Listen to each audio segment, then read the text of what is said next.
Chris, have you seen any new information? The new information is the storm is strengthening, continue to strengthen as we get closer to a landfall sometime this afternoon. The bottom line here is the Panhandle of Florida has never, ever experienced a storm like this in their history. We are going to be talking about catastrophic, life-threatening damage, storm surge, and hurricane-force winds in excess of 140 miles per hour for a duration of several hours. So the latest update as of 5 a.m., it is strengthening. It could actually strengthen even more as we get into the next couple of hours as we approach landfall. And I mean, the storm in the textbooks here is a perfect looking hurricane. All four quadrants have filled out. We've got a well-defined eye.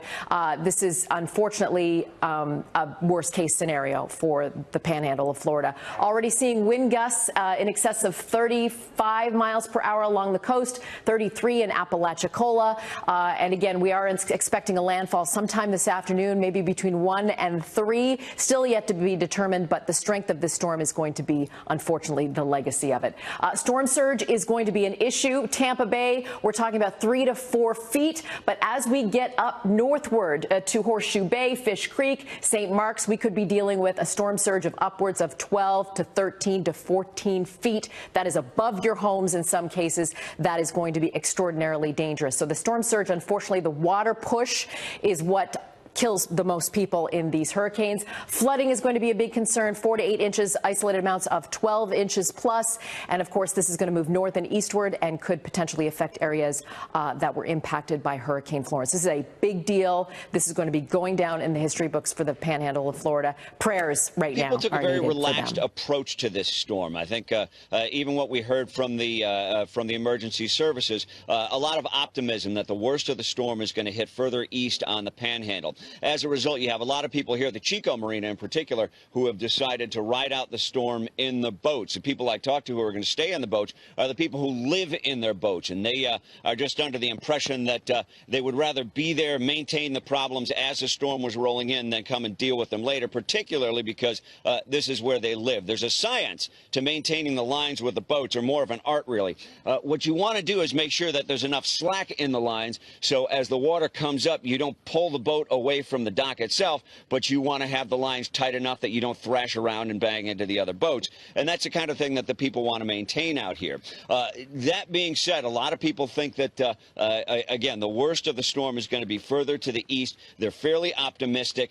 People did wake up to the news this morning that it had upgraded to a Category 4 storm, so we did see things like people in this area boarding up this morning. So a little better late than never.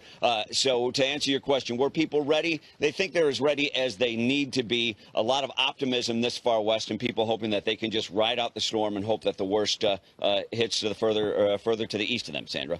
Yeah, it's just one of those things where we're watching this along with our audience, and you just wonder if folks around you are taking a pretty casual approach to what looks like just an enormous storm headed that way. Mike, are you seeing any storm surge there yet? I mean, predictions right now for up to 13 feet. That is going to be the really dangerous factor to this storm.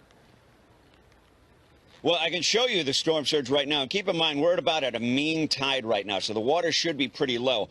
The edge of this boat should be about parallel with this dock. And this is a good example because this isn't one of those floating docks. It's a fixed dock. So as the water level comes up, so the water level should be very low right now. This boat should be about parallel with the top of the dock. So we've got a lot of water that's already come in with the, in the advance of the storm. And you still have to anticipate that the tide is going to go up from here, Sandra.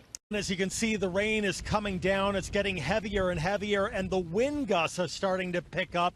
In fact, Bay County emergency officials say that some of these gusts are life-threatening. And so now, with the exception of fire services within the city of Panama City, they are unable to make emergency fire and rescue calls within Bay County.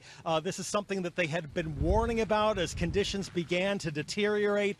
In addition to the winds picking up and the heavy winds, another concern is storm surge. Those heavy winds from the hurricane washing massive amounts of water ashore. In some parts of the Panhandle, the storm surge could exceed 13 feet.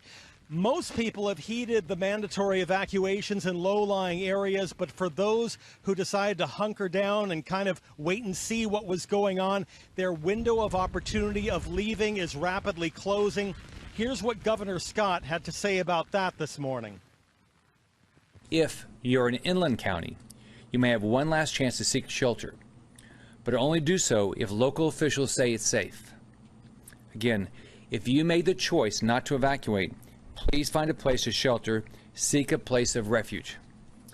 But if it is not safe to leave your home, don't leave. The worst thing you can do now is leave and put yourself and your family in danger. Yeah, that window of opportunity rapidly closing. We still have power where we are. We expect to lose it as the conditions worsen. More than 17,000 utility workers are at various staging areas to quickly respond once the hurricane conditions pass to restore power as quickly as possible. I thank you. God bless you, and may He continue to bless the nation that has showered this land with love for more than 2 centuries. Thank you all. God bless you all.